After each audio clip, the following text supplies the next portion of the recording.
So I have no idea what the I just watched.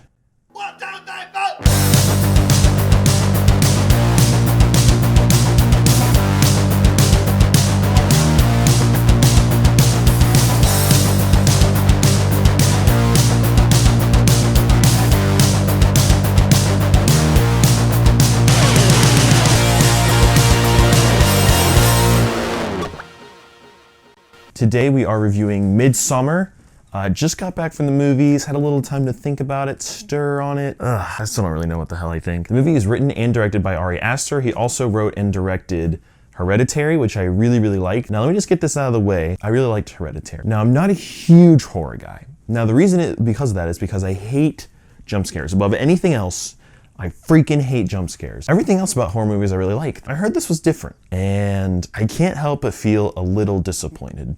So the movie is starring Florence Pugh, Jack Reynor, William Jackson Harper, and Will Poulter. Out of all of them, Florence Pugh, by far the best. By far one of the best performances of the year, for sure. Will Poulter did a good job being kind of the comedic relief, and he kind of seemed like the most human person outside of Florence Pugh.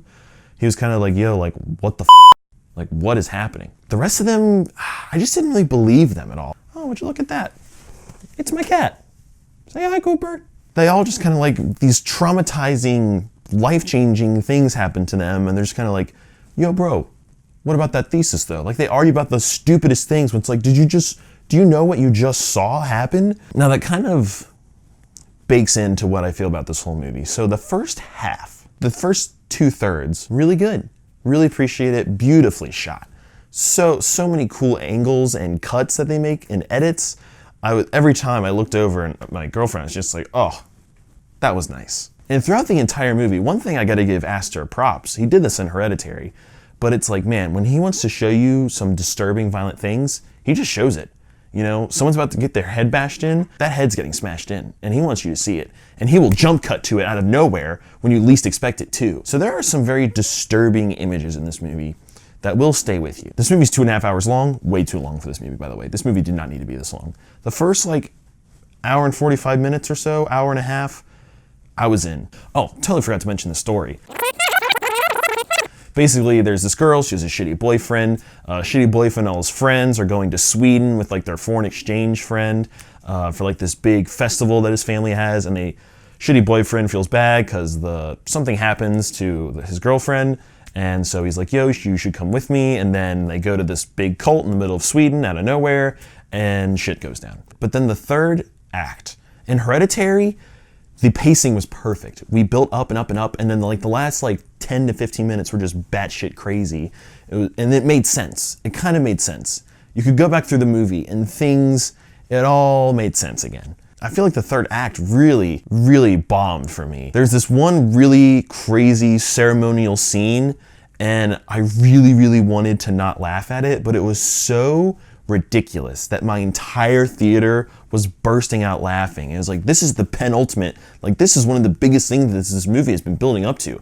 But it's so ridiculous, and I feel like you're not supposed to laugh, but I even couldn't help but start busting guts at what was happening on screen. I couldn't believe it. From that point on, things just start getting a little too ridiculous, and to the point where I'm sure there's a lot of meaning behind it, and I get some of the meanings, and it's all about, dealing with grief and becoming part of a family and how you deal with groups and peoples and cultures that you aren't familiar with.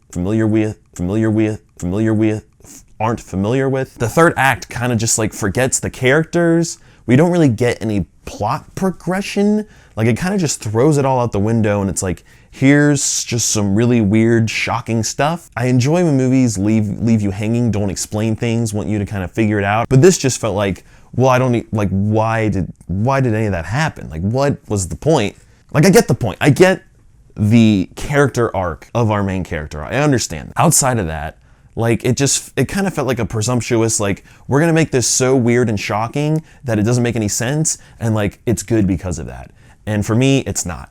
For me, the last 45 minutes of this movie brought it way down for me. It makes it really, really hard to suggest to other people. This movie had so much potential. I was waiting for that one more thing, that one more revelation to happen, but I was like, no, it just kind of fizzles out and is just kind of just kind of goes into the ether. And like, certainly I was thinking about the movie.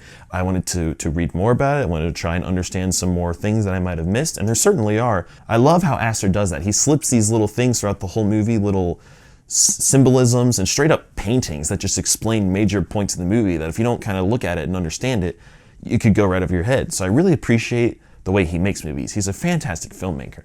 I just think his plot narrative in this movie was just dumb. Midsommar, for me, is a 6 out of 10. It feels low, it does, but for me, can I recommend that you go to the movies to see this? I really can't.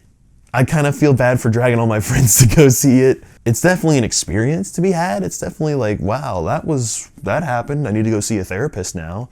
That's my review for Midsommar. Make sure you like, share, subscribe, all that fun stuff. And I'll see you guys soon with some more reviews. And keep it locked here. See ya.